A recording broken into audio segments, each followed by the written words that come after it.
अब हम आपको उस खास व्यक्ति से मिलवाने जा रहे हैं जिनका जिक्र अक्सर प्रधानमंत्री मोदी करते हैं। सिडनी से हम आपके लिए लाए हैं प्रधानमंत्री नरेंद्र मोदी के बचपन के दोस्त अब्बास भाई का एक्सक्लूसिव इंटरव्यू। अब्बास भाई ने वडनगर में पीएम मोदी के घर पर साल भर रहकर पढ़ाई की थी और मोदी जी की मां इनका पूरा ख्याल रखती थी।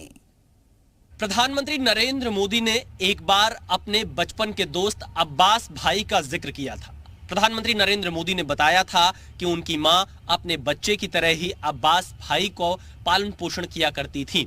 आज जी न्यूज की टीम जब ऑस्ट्रेलिया के सिडनी में मौजूद है, तो आज हम आपको प्रधानमंत्री नरेंद्र मोदी के बचपन के दोस्त अब्बास भाई से एक्सक्लूसिव मुलाकात कराएंगे। वो अब्बास भाई जिसको पूरा भारत ढूंढ रहा है कि आखिरकार मोदी के बचपन के वो दोस्त कौन थे जिन्हें मोदी की मां अपने बच्चे की तरह ही पालती थी। वो अब्बास भाई इस वक्त जी न्यूज पर है। अब्बास भाई, आपका जी न्यूज पर स्वागत है। नमस्कार। नमस्कार। पहला सवाल आपसे यही है, आप कहां पर रहते थे, कैसे मोदी जी को आपकी दोस्ती हुई, ये किस उम्र की बात है और ये दोस्ती कैसे आगे बढ़ती गई मोदी जी के साथ? ठीक है, मैं नरेंद्र भाई मोदी का गांव बडनगर के बगल में 4 किलोमीटर दूरी पे किसिम्पा गांव है मेरा, गायकवाड़ स्टेट का। और मेरे पिताजी, मरहूम पिताजी और दामोदर जी दोनों अच्छे फ्रेंड थे। 11 की पढ़ाई मैं नरेंद्र भाई के घर पे सेवा की और पास हो गया है। फिर बाद में कॉलेज में जाना था, तो बडनगर की कॉलेज मुझे पसंद नहीं थी। बडनगर में भी कॉलेज थी, बडनगर आर्ट्स। मैंने बोला यहाँ तो 6, 7, 8, 9, 10, 11 तक तो बडनगर में पढ़े, फिर दूसरे बाहर निकले। तो भाई को समझा तो कोई बात नहीं, तू बिस्तर चला जा। तो मैं किसिम्पा से बस की सगवड़ थी, ट्रेन की सगवड़ थी, तो मैं बिस्तर बीकॉम करने को चला गया। 3 साल वहाँ गया, प्री, FY, SY और TY के लिए फिर मैं चला गया मानसा। अच्छा अब्बास भाई, आप लगभग 1 साल रहे होंगे मोदी जी? पूरा 1 साल रहा, पूरा 1 साल। तो जो मोदी जी ने बताया कि उनकी माँ आपका बहुत ख्याल रखती थी, कैसे ख्याल रखती थी, क्या क्या चीजें आपने नोटिस की? नोटिस में खाने टाइम में पूरे खाना खिलाते थे, अच्छी तरह खाने, फिर स्टडी के लिए जगह देते थे। कपड़े वपड़े गंदे हो तो कपड़े बोलते, कपड़े डाल दो धोने के लिए, कपड़े धो के जाओ, ऐसे स्कूल में महीना जाना है, पूरे कंप्लीट होके जाना है, ऐसे पूरे ध्यान रखने थे। और त्यौहार आए तो बोल देना कि तुम्हारा कोई त्यौहार है तो हम आपके लिए प्रिपरेशन करेंगे। जैसे ईद आई तो मैं बोला मैं ईद तो नमाज पढ़ने घर पे जाऊँगा, तो कोई बात नहीं, नमाज पढ़ने के आप घर पे जाओ, नमाज पढ़ने के बाद हमारे घर पे आ जाना, साथ में खाना खाएंगे। अच्छा, साथ में खाना आपका ईद के दिन भी घर पे ही बनता था? मोदी जी मोदी घर पे बनता था। अच्छा, मोदी जी से उस दौरान क्या बातचीत होती थी आपकी मुलाकात? मैं जब घर पे एंट्री ली है दामोदर गई वहाँ, दामोदर मोदी साहब का, तो तब मोदी साहब घर छोड़ दिए थे। उसके वो RS में या कुछ देश की सेवा के लिए चले गए थे। उस टाइम मुझे कोई मुलाकात नहीं थी। बड़े भाइयों की मुलाकात हुई थी। माँ के साथ मैं उसका मामा का घर है बिस्तर बगल में, वहाँ भी मेरे साथ में उसके ले गए थे। कहीं भी जाते थे कोई तो मैं उससे ला जाए। और अभी तक ये घर वाले के सभी भी कोई भी सोशल होता है, जैसे बच्चे की शादी, मेरे बच्चे की शादी, तो मैं फैमिली के साथ बुलाता हूँ, वो लोग मुझे बुलाते हैं, तो सबका रिलेशन अच्छे है। आखिरी बार आप मोदी जी से कब मिले थे? मोदी जी साहब को मैं ऐसे ऑफिशियली मिला हूँ। मैं गवर्नमेंट ऑफ गुजरात में ऑफिसर था। तो आपको पता है गुजरात गवर्नमेंट को न्यूट्रिशन प्रोग्राम का एक अवार्ड मिला था पूरा इंडिया में।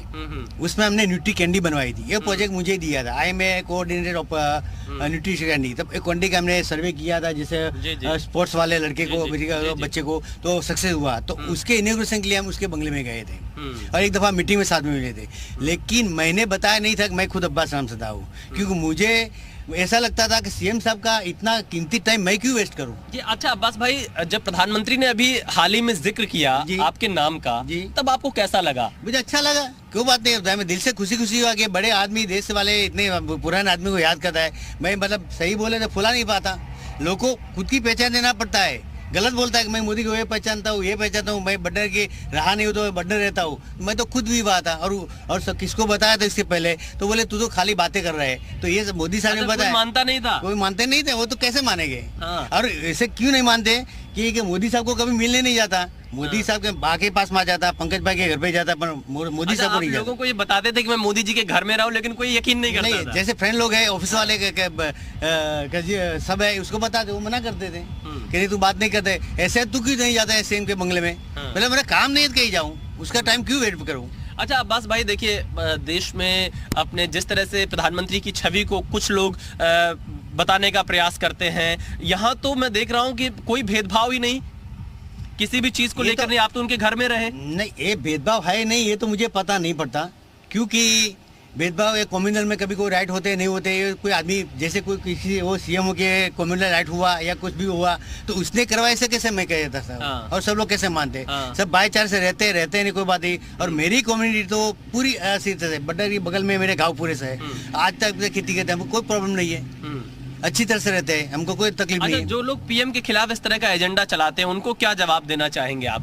भाई आपसे बड़ा उदाहरण तो कोई और है ही नहीं, नहीं मैं तो कि वही- अब्बास मैं भाई तो- जब मोदी जी के घर में रहे तो फिर वो तो सभी को साथ लेकर चल रहे हैं। नहीं, मैं तो वही कहूँगा, बाय बर्थ गॉड देता है। मेरा जन्म मुस्लिम में हुआ, मोदी के घर पे हुआ, ब्राह्मण के घर पे हुआ, सागे हो तो मेरे पास नहीं। जहाँ उसका बर्थ हुआ वहाँ उसके परिश्रम का उसको बड़ा होना चाहिए, उसको ज्ञान रखना है। एक आदमी दूसरे आदमी को नुकसान नहीं होना चाहिए, चाहे मुस्लिम है, हिंदू है, क्रिश्चियन है, आदिवासी है। मैं ऐसा मानता हूँ और सबको भी ऐसा मानने के लिए मैं दरखास्त करता हूँ। किसी को बड़ा या किसी को छोटा नहीं मानना, क्योंकि हर के पास ब्लड एक ही है। जब जरूरत पड़ती है ब्लड लेने जाते हैं तो वो पूछता नहीं है कौन है वो, दे दो भाई, मुझे ब्लड दे दो, मेरा जी जा रहा है, उस टाइम नहीं। तो अभी क्यों करते हो? और जो थोड़े से आदमी हैं कुछ धर्म के नाम में, मुस्लिम में या हिंदू में या वीएचपी में कोई भी है, ये थोड़े करते हैं तो उसको कैसे रोके? वो गवर्नमेंट का काम है और वो भी ट्राई करते हैं, जी, फिर जी। भी करते हैं, हम क्या करें उसके लिए? जी अच्छा अब्बास भाई, कोई और ऐसी बात जो मोदी जी की आप साझा करना चाहते हो? मोदी साहब अभी तो देश चला रहे अच्छे, सबके साथ में ले चल रहे। और मैं बोलता हूँ अभी चलाए, थोड़ा सा ऐसा कोई विरोध होता तो होता है, कोई भी बड़ा आदमी होता है तो पीछे कोई भी बोलता है। जैसे मैं आज अभी इंटरव्यू दे रहा हूँ तो कोई भी मेरे फ्रेंड ऐसे बोलेगा, देखो ये बड़ा हो गया, क्या बात कर रहा है। अच्छा, ऐसा आपको होती है। गर्व होता है जब आपने देखा प्रधानमंत्री नरेंद्र मोदी से अमेरिका के राष्ट्रपति गले मिल रहे हैं, पापुआ न्यू गिनी के प्रधानमंत्री उनका पैर छू रहे हैं, तो उनका बचपन का एक दोस्त होने के नाते क्या फीलिंग आती है? बाय हार्ट खत्म होता है। और मुझे भी, मैं ये सिटी में रहता हूँ, पता है, मुझे स्पेशल इन्विटेशन दिया, मैंने तो अप्रोच नहीं किया, मुझे भी बुलाया, आज खुद अच्छा, मिलने मोदी जी ने वाला। आपको बुलाया है? अभी वो ऑर्गेनाइजेशन मुझे बुलाया, वेलकम कमेटी में मुझे मेंबर बनाया है, अभी मैं वेलकम करने वाला हूँ। इतनी कहाँ की खुशी की है, कौन बोलता है? और बड़े आदमी है, छोटे आदमी कौन याद करता है? जो बड़ा मोदी जी तो याद कर रहे हैं जो आपको? बड़ा हो जाता है तो ऐसे छोटे क्या गाँव वाले के भी भूल जाते हैं। लेकिन मोदी जी तो याद कर रहे हैं मुझे आपको। याद कर रहे हैं तो आज मिलने वाला, मुझे खुशी है, हाँ। मेरे लिए, देश के लिए खुशी है। अच्छा, मोदी जी की माँ आपका बहुत ख्याल रखती थी, अब वो इस दुनिया में नहीं रही हैं, कैसे याद करते हैं आप उनको? और जो लोग आपको इस वक्त जी न्यूज़ पर सुन रहे हैं, कुछ और यादें उस घर की, मोदी जी के घर की, जब आप वहाँ रहते थे, बताना चाहेंगे? जैसे मेरी बात को मैं याद करता हूँ, वैसे हीरा बाबा की याद करता हूँ। जब मैं हज पढ़ने हुआ था, हीरा बाबा के आशीर्वाद लेने गया था, और सुकून की वजह से उसने मुझे पैसा भी दिया था, हज पढ़ने के बाद मुझे प्रसाद दिया था, और मैंने क्या वो जन्नतुल फिरदौस भी दिया था, और थोड़ा मीठे स्वीट दिया था। आता जाता उसके घर पे लेने को आज़ाद है। जैसे मेरे बाप को जब करता हूँ, और कभी भी मैं याद आता है, कभी न्यूज़ में देखता हूँ, जब बीमार पड़ गए तो मैंने यहाँ से पूरा वीडियो बना के मैं पंकज भाई को भेजा था। कभी बाकी उम्र तो हो गई, हम क्या करेंगे, लेकिन जो होने वाली है। आप जितने सेवा की अच्छा करो सेवा, और मैं भी उसके लिए दुआ करता हूँ। तो मैंने मेरे कोर्ट के पास दुआ मांगी थी।